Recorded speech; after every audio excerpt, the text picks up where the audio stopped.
जय श्री राम मित्रों। धनुष भंग के बाद अयोध्या में आनंद और उल्लास का माहौल है। राम और सीता के विवाह की तैयारियां जोरों पर हैं। इस वीडियो में जानिए कैसे अयोध्या नगरी सजी धजी और बारात की भव्यता को लेकर सभी कितने उत्साहित हैं। इसके साथ ही सुनिए कुछ अनमोल वचन जो इस अवसर को और भी खास बनाते हैं। धरती पर स्वर्ग का दृश्य जब श्री राम ने सीता का वरमाला पहना। मित्रों, यह वचन उस अद्वितीय पल का वर्णन करता है जब भगवान राम और सीता विवाह बंधन में बंधे, जो सभी के लिए एक स्वर्गीय दृश्य था। जहाँ प्रेम और धर्म का मिलन हो, वहाँ साक्षात भगवान निवास करते हैं। मित्रों, इस वचन का तात्पर्य ये है कि जहाँ सच्चा प्रेम और धर्म का पालन होता है, वहाँ भगवान स्वयं उपस्थित होते हैं। तो मित्रों, आइए इस कहानी को विस्तार से सुनते हैं। मिथिलापुरी से अयोध्या तक का मार्ग 3 दिनों में तय करके महाराज जनक के मंत्री राजा दशरथ के दरबार में पहुँचे।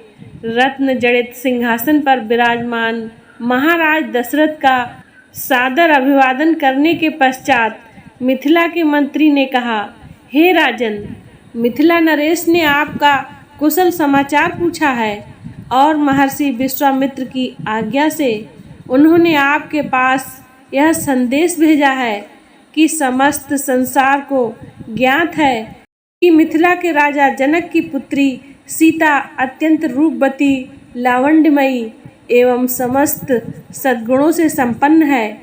राजा जनक ने अपने यहाँ एक यज्ञ किया था। उसमें उन्होंने यह प्रतिज्ञा की थी कि जो कोई भी भगवान शंकर के विख्यात धनुष पीनाक पर प्रतिज्ञा चढ़ा देगा, उसके साथ वे राजकुमारी सीता का विवाह कर देंगे।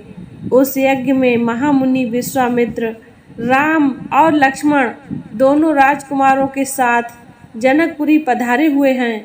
राम ने धनुष पर प्रतिज्ञा ही नहीं चढ़ा दी, बल्कि उस धनुष के 2 टुकड़े भी कर दिए हैं। इस प्रकार उन्होंने अपने अद्वितीय पराक्रम से सीता को प्राप्त कर लिया है।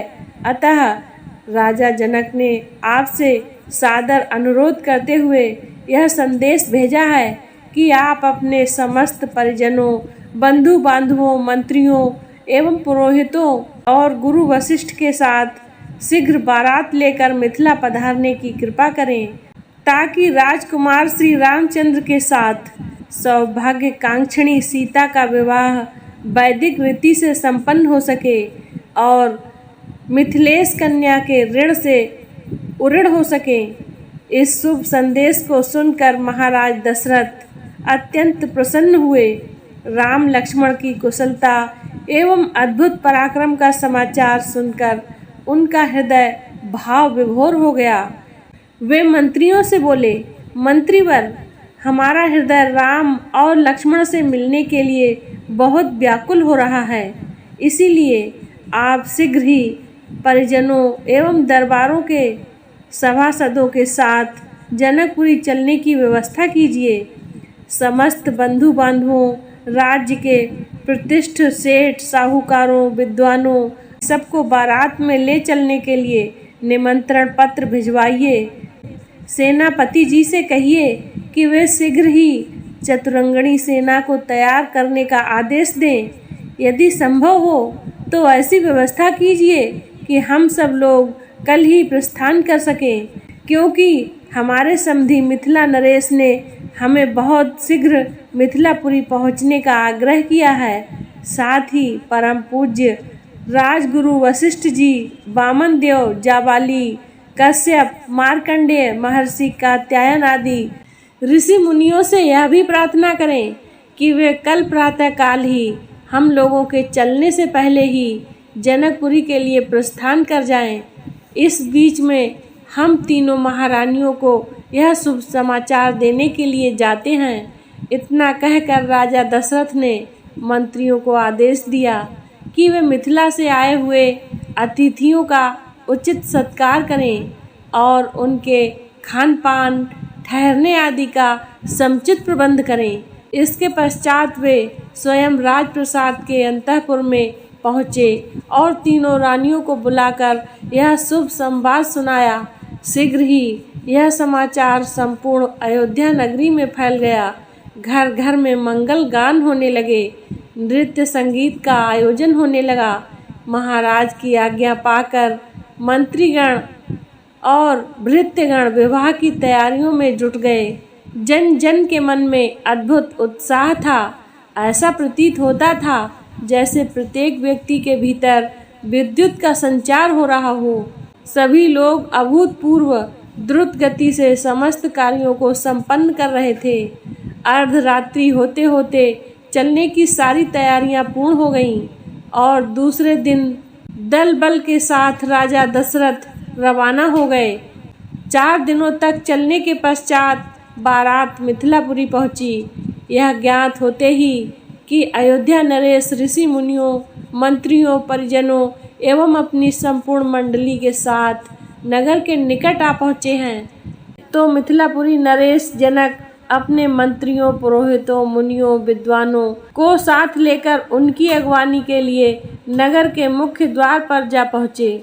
उन्होंने बड़े आदर के साथ राजा दशरथ की अभ्यर्थना करते हुए कहा, हे नृपश्रेष्ठ, आपके दर्शन करके मैं कृतज्ञ हुआ और आपके पदार्पण करने से जनकपुरी की भूमि धन्य हुई। आपने सीता को अपनी कुलवधू के रूप में स्वीकार करके मेरे वंश को सम्मानित किया है। यह मेरा अहोभाग्य है कि आज मिथिलापुरी में महर्षि वशिष्ठ, वामदेव, मार्कंडेय एवं कात्यायन जैसे परम तपस्वी महात्माओं के चरण पड़े हैं। मैं नहीं समझ पा रहा हूँ कि इस असाधारण सम्मान को पाकर किस प्रकार अपने भाग्य की सराहना करूं। इस प्रकार समस्त आगत महानुभावों का सत्कार करके महाराज दशरथ को उनके साथ आए हुए ऋषि मुनियों, बंधु बांधवों, मित्रों एवं सैनिकों को जनवासे में ठहरने की उचित व्यवस्था की।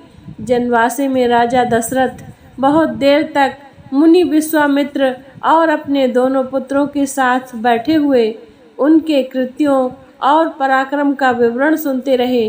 इस विवरण को सुनकर कभी वे आनंद से रोमांचित हो जाते, कभी आश्चर्य से दांतों तले उंगली दबाने लगते और कभी प्रशंसा से अपने राजकुमारों की पीठ थपथपाने लगते। बातचीत करने के पश्चात भोजन आदि से निवृत्त होकर वे विश्राम करने के लिए चले गए। तो मित्रों, आइए कुछ अनमोल वचनों को भी सुनते हैं। रामायण का एक प्रमुख संदेश है कि कर्तव्य और धर्म का पालन सदा सर्वोच्च होना चाहिए। मित्रों, यह कथा हमें सिखाती है कि जीवन में सही मार्ग पर चलना और अपने कर्तव्यों का पालन करना महत्वपूर्ण है। प्रभु श्री राम ने कभी भी धर्म का मार्ग नहीं छोड़ा, चाहे कैसी भी परिस्थिति हो। मित्रों, यह संदेश हमें दृढ़ता और निष्ठा के साथ जीवन जीने की प्रेरणा देता है। सच्चा राजा वही होता है जो अपने प्रजा के सुख दुख को अपना समझे। मित्रों, यह उद्धरण राम राज्य की महत्ता को दर्शाता है। वहाँ न्याय और करुणा प्रमुख है। राम का जीवन हमें यह सिखलाता है कि संकट में भी सच्चाई का दामन नहीं छोड़ना चाहिए। भगवान राम की कथा हमें सत्य और धर्म के मार्ग पर चलने की प्रेरणा देती है। सच्चे प्रेम और निष्ठा का उदाहरण है राम और सीता का संबंध। यह कथा हमें प्रेम, निष्ठा और विश्वास की महत्ता का एहसास कराती है। प्रिय मित्रों, रामायण की यह कथा न केवल मनोरंजन का साधन है, बल्कि जीवन के मूल्यों और संस्कारों की सीख भी देती है। इसे अपने बच्चों को सुनाएं और उनके चरित्र निर्माण में सहयोगी बने। तो दोस्तों, यह थी रामायण की अद्भुत कथा और अयोध्या में भगवान राम के स्वागत की भव्य तैयारियां। अगर आपको यह कहानी पसंद आई हो तो कृपया लाइक करें, शेयर करें और हमारे चैनल को सब्सक्राइब करें। आपके सुझाव और प्रतिक्रियाओं का हमें इंतज़ार रहेगा। अगली वीडियो में हम फिर मिलेंगे एक नई और प्रेरणादायक कहानी के साथ। तब तक के लिए धन्यवाद। जय श्री राम।